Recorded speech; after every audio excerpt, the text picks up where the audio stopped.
What's going on, everybody? It's your friendly neighborhood Romper McJohnson here with my first ever New World video. Now, I'm an absolute virgin when it comes to this, so if the video is helpful and you enjoyed yourself, please let me know in the comments down below. Just please be gentle. That said, without further ado, here is my beginner's guide to New World.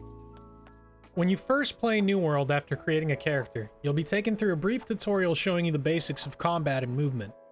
It's definitely helpful to go through this if you've never played before, but for players that have played or prefer to learn through trial and error, there's an option to skip the tutorial in the game menu. I do recommend any new players go through this as it breaks everything down in easy to understand terms and will help you out in the long run. But for those that do decide to skip, keep in mind that by skipping the tutorial you'll be missing out on a free sword mastery point for completing it. Following the tutorial, you'll be thrown into a whole new world. No, not that new world. Zaddy Bezos' new world. So let's see what it has to offer. A few of the primary elements in New World are crafting and gathering. In order to craft items, you must gather resources within the world. Leveling your gathering and crafting skills early on is one of the most crucial things you can do to make sure that you get ahead in the early game and don't fall behind later in the game. That said, let's take a closer look at gathering. Gathering resources that are plentiful early on, such as stone or wood, should be done frequently as you quest and explore the world. This way, your gathering skills level with you, so that you can gather materials that require a higher gathering skill in higher level areas later on. Aside from gathering the plentiful resources to level skill, it's a good idea to pay attention to what materials are used to craft specific items. Hyssop, for example, is used to create health potions.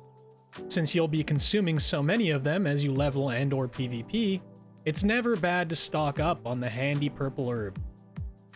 Take the time to learn what certain resources look like, such as hyssop again. That way you can get better at spotting them in the world.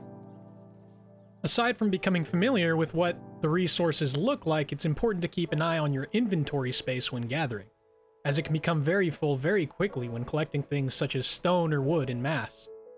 Ideally, you want to save space for the less common materials, such as hyssop, hemp, or iron. To make sure you have space for these less common resources, you can open your inventory and hold Control and then click left mouse button over an item. This quickly cuts the item in half, and you can discard half and keep half and continue on your way. Throwing half of something like stone in your inventory away is no problem, since it will never be in short supply and is easy to attain for you when you do need it to craft something. Another quick and helpful tip for gathering and crafting is to make sure your storage in town is being used. When you're crafting items in a town, if you have materials in that town's storage, you'll be able to pull those materials from that storage to use for crafting, without having to keep those materials in your inventory. With this in mind, it's always a good idea to unload any excess resources to a town's storage whenever you return to turn in quests. Now that we have a basic understanding of gathering, let's move on to crafting. Crafting can be used to make weapons, armor, food, potions, and ammunition, and it's one of your best tools for finding success in New World as a new player. Since this is a beginner's guide, we'll just focus on some of the crafting basics. Crafting items in New World requires the use of workstations of varying types. The one you'll be introduced to first is your campfire. Not only can the campfire be used as a nifty spawn point should you die while you're out and about, but from the campfire you can craft basic food items, potions, and tools that you'll need to make your leveling experience go smoothly. Since health does not regenerate in New World passively, it's necessary to have food and potions on you at all times. The primary source of food you'll be consuming early on is travel rations. They can be made by obtaining game meat, skinning boars, rabbits, turkeys, and various other game throughout the world. Of course, if killing our animal friends is too brutal for you, then there isn't any shortage of squash, potatoes, and carrots around one of the many farms you'll find scattered around. Suffice to say, health restoration is a powerful asset in surviving, so remember to have a combination of food items and potions on your quick access bar to consume in a pinch. One quick tip with food is that if you consume it at full health, you'll be given well-fed status, causing you to regenerate 1% of your health every 2.5 seconds for 20 minutes. Since we now know how to stuff our cheeks, let's get a better understanding of item crafting. Since you have a good bunch of resources gathered from your exploration, you'll need to refine these resources within a town. Refining is the process of taking a raw material like iron ore and bringing it to a refining station like a smelter to create iron bars that can be used to craft weapons and armor. For both heavy and medium to light armor, you'll be using a combination of iron, leather, and cloth to start. For weapons, you'll be using wood, iron, and leather. The important thing to note is that when you begin crafting weapons, you'll want to choose whether you want to focus on weapons that require the weaponsmithing trade skill or engineering. To determine this, you can just refer to the little symbol on the right side of whatever type of weapon it is that you want to be your focus. An anvil and hammer for weaponsmithing or a gear for engineering. The reason we focus on a specific skill is that when you begin crafting weapons, your refined materials will be used up very quickly. And since the higher your skill, the better the items you craft will be, picking which one will benefit you most in the long run and sticking to it will allow you to reach a higher mastery within that trade skill quicker, and thus allow you to craft some very juicy items. Oh, just look at that hulking berserker's balax. Alrighty, Aphrodites, now that we're geared up and ready to go, let's get our hands dirty with some of that New World combat. There are 3 types of equipment loads in New World depending on what armor class you're going to be using. Heavy, which slows your dodge and sidestep drastically, but boosts your blocks and increases the duration of CC effects you apply to enemies. Medium, which slows your dodge but increases your damage and healing by 10%, as well as increases any CC debuff you apply to an enemy by 10%.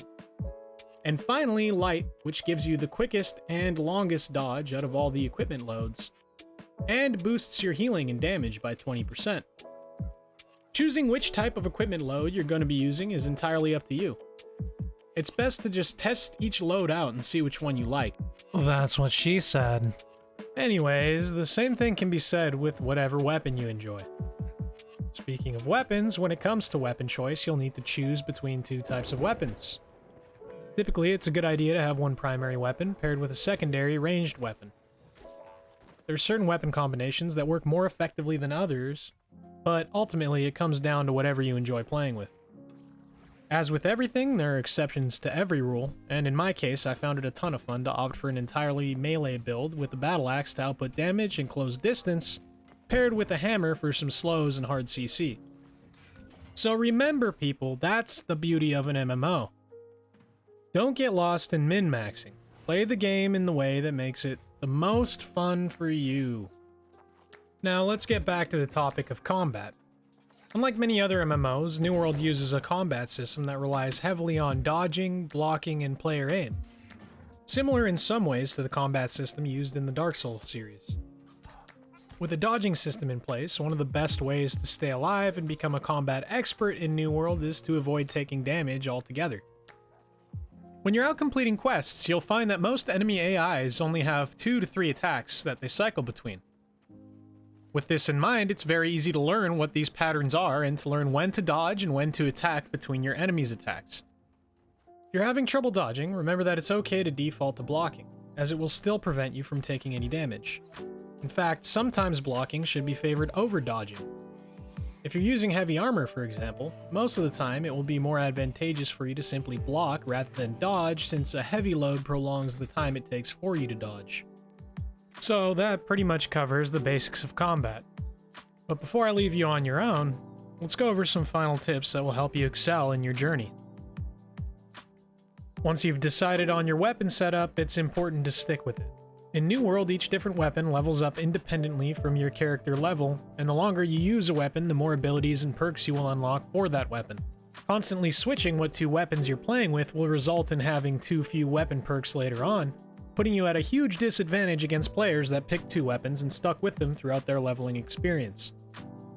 Placing your attribute points is fairly simple when you're leveling. From the character tab on the menu, you'll find your attribute sheet. On the attribute sheet, you can see pictures of each weapon you can use in the game. Wherever the picture of your primary weapon is the primary attribute that you should put into. After your primary attribute has a good amount put into it, you can think about putting into a secondary attribute, like Constitution. It's safe to say that you'll be spending a ton of time walking while you're out completing quests and traveling to new locations on the map. Because of this, you'll want to minimize your travel time by taking advantage of certain mechanics in the game. Questing in a zone that's a good distance away from a settlement, just make sure to place a campfire halfway between said zone and the nearest settlement. That way, if you die, you'll spawn at your campfire instead of having to walk all the way back. Using respawns to your advantage can also just minimize your travel time in general. If you simply drown yourself or allow enemies to kill you when you want to return to a settlement, you can cut your travel time in half by respawning. The cost from damaged items is minimal, and the time you'll save being able to turn in quests more quickly will pay off in the long run. We've discussed the concept of dodging and know that it's one of the best ways to stay alive in combat. But not only can dodging help you stay alive, it can also help speed up your travels. By switching weapons right after dodging, you can effectively skip an iframe and decrease the downtime between one dodge to your next. Mastering this technique will not only decrease travel downtime, but it's extremely helpful to catch up to enemies that might be running away in a PvP situation. To take full advantage of the speed this iframe skip provides, you can always unequip your armor to reach a light load while going between zones for a quicker dodge. Then re-equip your armor when you're ready to fight. There is much, much more to New World than what I've covered here, but hopefully the basics we've gone over are enough to increase your understanding and make your time in New World a bit less confusing. I really hope you enjoyed my first ever New World video. Remember to like the video, subscribe for notifications, and comment down below to let me know if it was helpful, and to let me know if you have any questions I can help with. Also, if you have any recommendations for what you'd like to see next, I'm all ears. I put a ton of time and effort into making this, so by feeding the YouTube algorithm with your likes, comments, and subscriptions, all at the low cost of completely free, it will encourage me to put videos out more frequently. And just really helps me out, so thank you very much for that. I also stream on Twitch Monday through Friday, 2:30 p.m. to 5 o'clock PST, so if you want to come hang out and have a grand old time with the Romp Squad, you can use the link in the description below and stop by. Again, I appreciate each and every one of you for watching. Thank you so much. May your dreams be wet and your nipples be hard. Cheers, until next time.